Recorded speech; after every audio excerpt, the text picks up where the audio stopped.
Hello YouTube, what's up? My name is Chicken Fried Rice, and today we are going to be playing some R.U.S.E on the map Treason. Yes, this is going to be some Treason, and this is going to be 1945, not some Total War mode. And right off the bat, if you look at here, my ally had lagged out, and this Russian guy's ally lagged out. And this is why this video is titled, in general, to Russian guys, because well, me and him pretty much take out everyone, and in the end, it's just us two really fighting.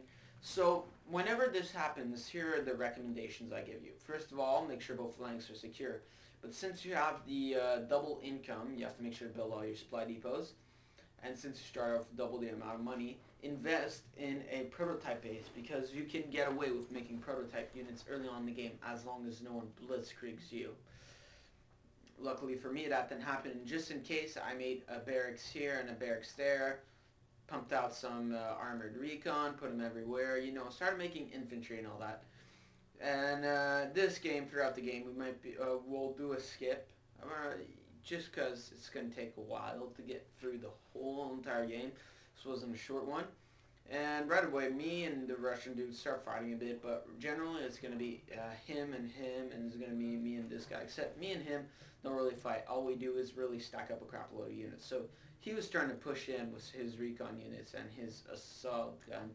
And then all of a sudden, I come out with an IS-3, which is the prototype, the Russian advanced super heavy tank, however you want to say it.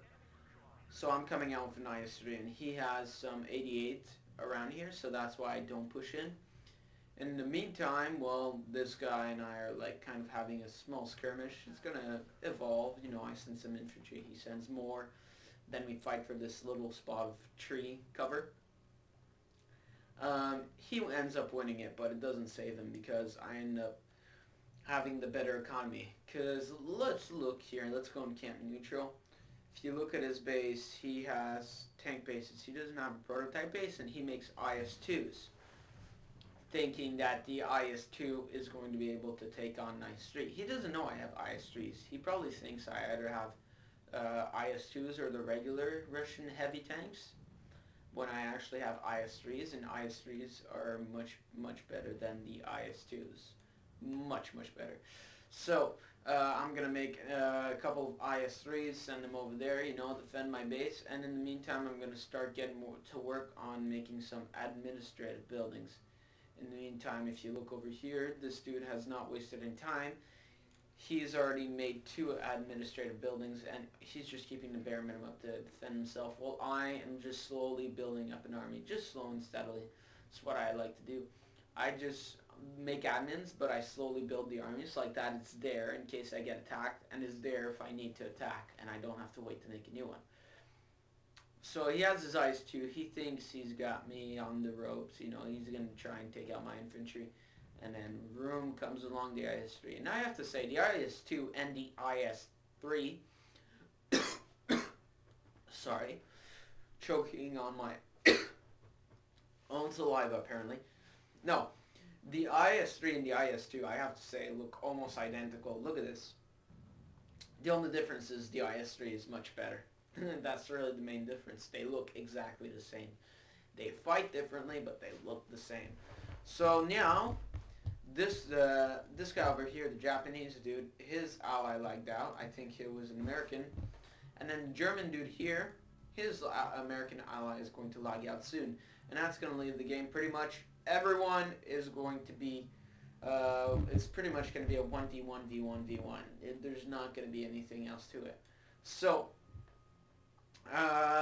we are going to fast forward now, skip ahead, I'd say about 15 to 20 minutes in the game. So, alright, let's go ahead. Alright, so guys, we are a little further on in the game. We are about 17 minutes in. And as you can tell, not much is happening. I have a small stack of IS-3s. This guy's got a small stack of King Tigers. He probably should have gone for the prototype tanks, but he didn't. I have 3 rocket artilleries, and over here I've got 3 IS-3s, and, well, nothing's happening between us. In the meantime, Russian dude is getting ready to invade Dish Dude. How about we take a look at what it looks like from his eyes? So right now he's sending in a bunch of infantry in there and doing that. And something very interesting. Now here's something I find people miss out on a lot. When you're playing 2 versus 2 versus 2 versus 2, and let's say your enemy is taking out one of your enemies, you want to pay attention about of how he goes about doing that, because he's most likely to repeat the same technique on you. So, for example, right here, he has artillery. He's just bombarding, and this may look like a bunch of tanks, but what it actually is a bunch of armored anti-air. So now here he's got a couple of IS-3s, and he's gonna, with those IS-3s, he's just gonna send a bunch of T-34s. He's not really gonna invest that much money in expensive units because this guy is already beaten, literally. It's not going to need much to take him down. So he's going to move up a couple of IS-3s, and then he's going to make a bunch of T-34s, and then he's going to kick that guy's ass. In the meantime, me and this dude, we do this for pretty much the whole game. We just stack units. So I've got a good amount of IS-3s. He's got like 4 assault guns and a recon, and then some King Tigers. And I've got some IS-3s, some recon, some rocket-propelled artillery. So, right here, if you look, the Russian dude is doing absolutely nothing. Well, actually, no, that's not true. Look, he's just taking down aircraft because the Japanese dude's slowly firing aircraft. In the meantime, he's just literally picking off the Japanese guy with his artillery slowly and steadily because he has a crap load of artillery. So, he's doing that. I continue doing this. But now, here's what I see.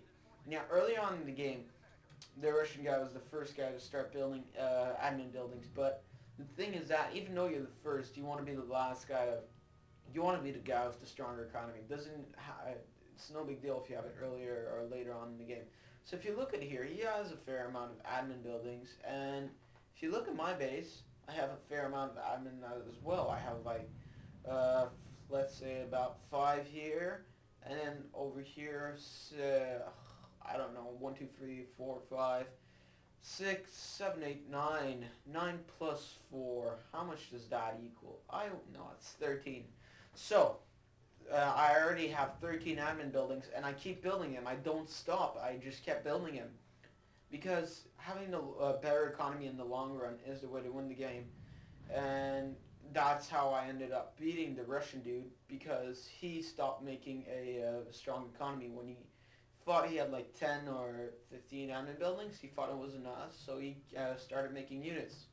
I didn't think it was enough, so I was still investing in that while making units. So like that, I was getting a plus on both sides. Right here, me and the German dude go on a skirmish. I was kind of not paying attention, so he was slowly picking off my S3s one by one.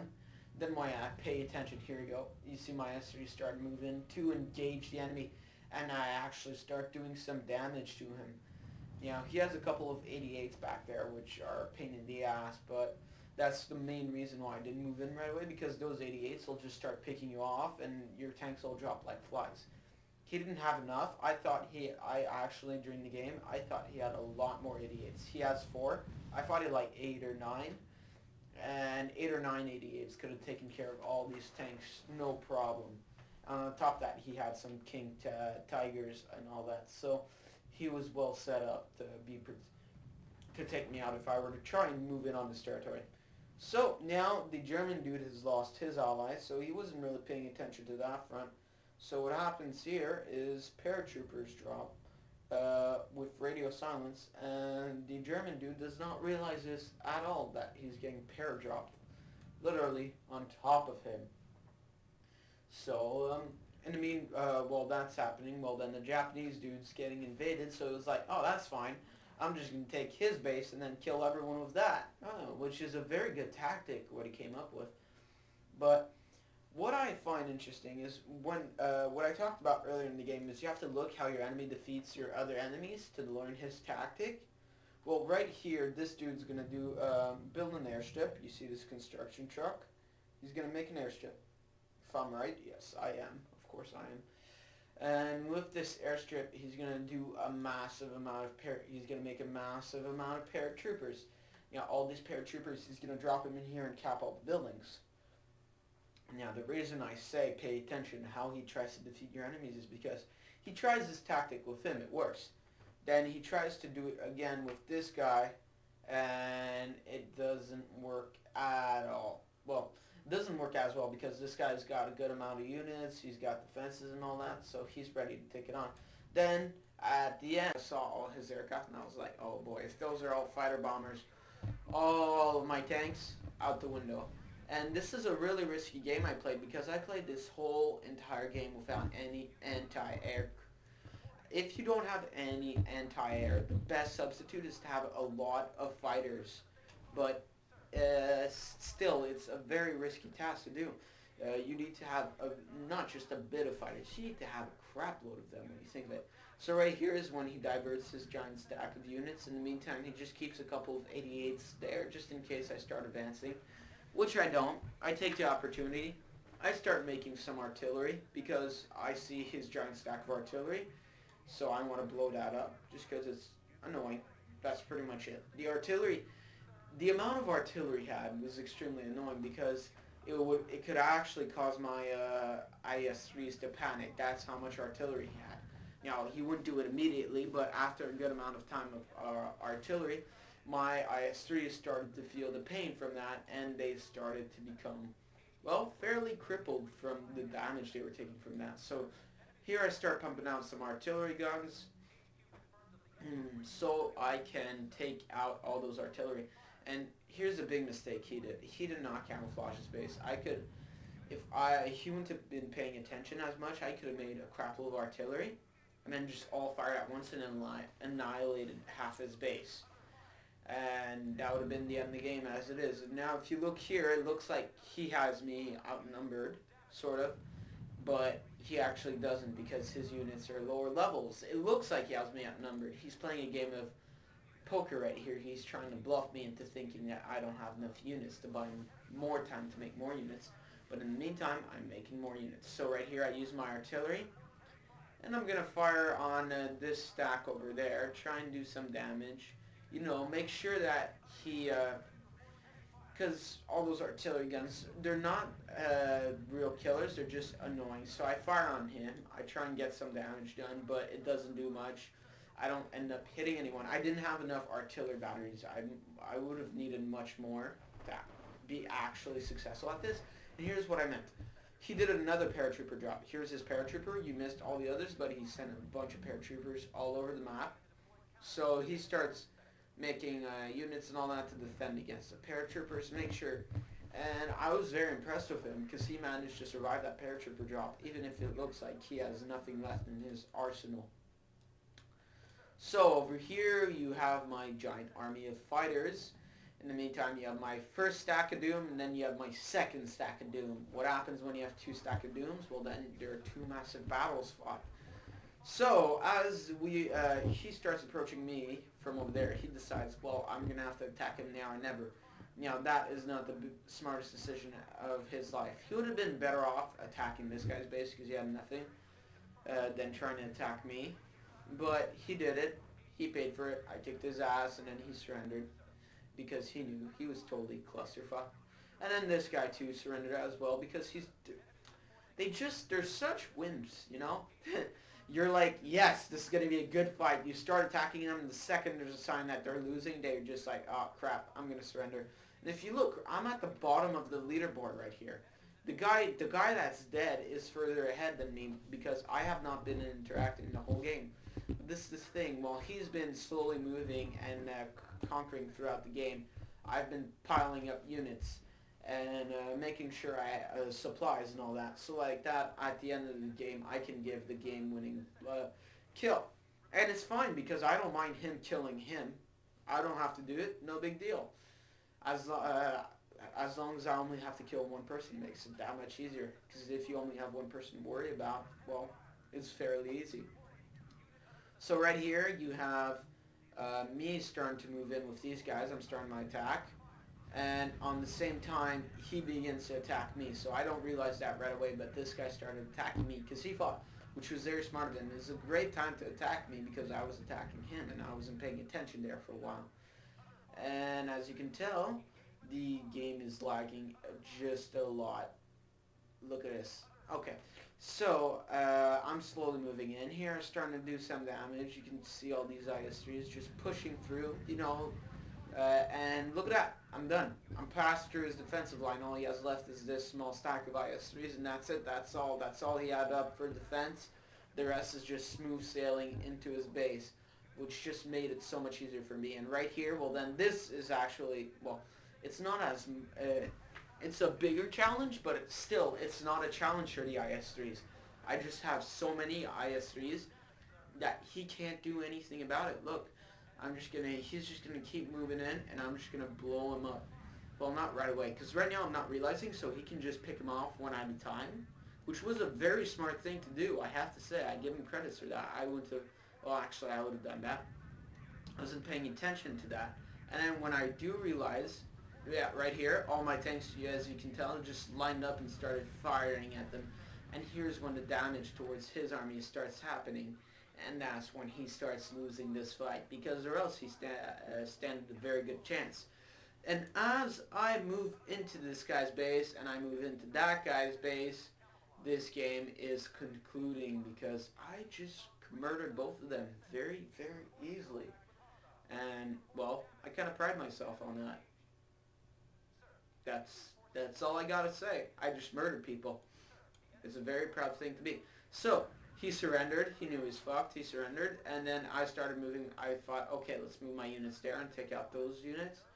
And then it takes not much time before he decides he is going to surrender as well. So, that is pretty much the game, guys. As usual, thanks for watching. Leave your comments below. Please subscribe, and I'll see you guys all next time.